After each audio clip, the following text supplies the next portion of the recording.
Saudara-saudara sekalian, impian waktu itu, karena kita waktu itu penuh dengan harapan, penuh dengan optimisme. Tahun 90-an, tahun 80-an, Indonesia dikatakan macan Asia. Pertumbuhan kita terus menerus. Waktu itu kita bisa bikin pesawat terbang. PTDI lahir pada saat itu. Kita bikin kapal. Kita begitu semangat. Seluruh dunia lihat Indonesia. Tetapi kita pun tidak boleh lengah. Ternyata kehidupan di dunia ini sungguh keras. Persaingan keras. Persaingan antara bangsa, persaingan antara manusia keras. Setiap bangsa ingin hidup dengan semakmur-makmurnya. Setiap bangsa ingin menjadi yang terhebat, yang terkuat, yang terkaya. Dan demi cita-citanya itu, setiap bangsa rela, tega untuk menghambat bangsa lain. Itu adalah sejarah manusia. Sejarah manusia ribuan tahun. Saudara-saudara sekalian, saudara sarjana-sarjana yang baru lulus, guru besar, para intelektual, para akademisi, ya benar yang saya katakan dari dulu. Masa depan bangsa ditentukan oleh perguruan tinggi. Tapi kadang-kadang para akademisi hanya belajar dari satu sektor, hanya belajar dari satu segi, hanya melihat situasi dari satu aspek. Dan kadang-kadang justru seorang yang tinggi pendidikannya tetapi tidak luas pemahamannya. Dia menguasai ilmunya, bidangnya, tapi dia tidak bisa melihat realita. Contoh, kalau saudara belajar ilmu politik di fakultas, begitu saudara keluar lihat realita politik sebenarnya, mungkin saudara akan kaget. Realita kadang-kadang tidak sepenuhnya sesuai dengan ilmu yang ada di buku.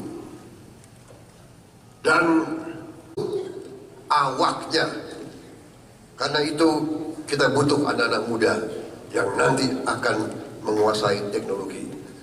Yang paling penting tadi itu adalah MIPA. MIPA menjadi dasar dari semua. Dari semua masa depan kita akan tergantung kepada MIPA. Matematik, fisika, kimia, biologi.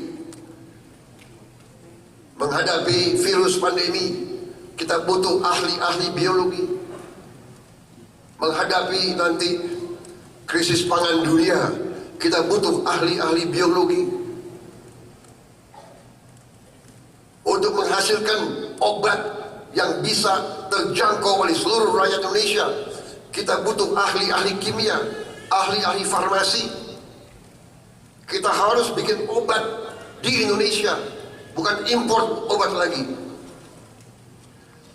Kita tidak bisa tergantung kepada bangsa lain. Swasembada pangan.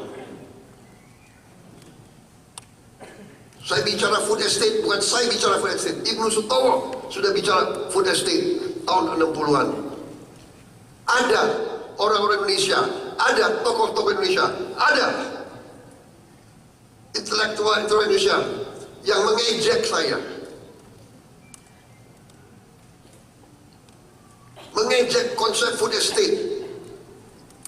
Saudara-saudara sekalian, ada yang mau import saja makanan pangan dari luar.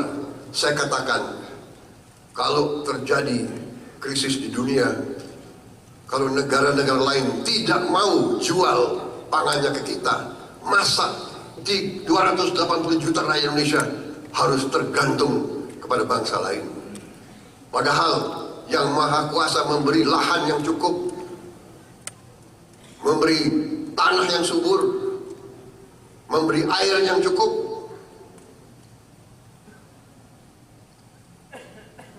Saudara-saudara sekalian, begitu luar biasa kekayaan diberikan Tuhan kepada kita. Saya bicara dengan beberapa pengusaha beberapa hari yang lalu. Kelapa kita adalah produsen kelapa terbesar di dunia. Produsen kelapa terbesar di dunia. Di sebuah negara, jangan sekali-sekali mencuri dari negara, bangsa dan rakyat Indonesia.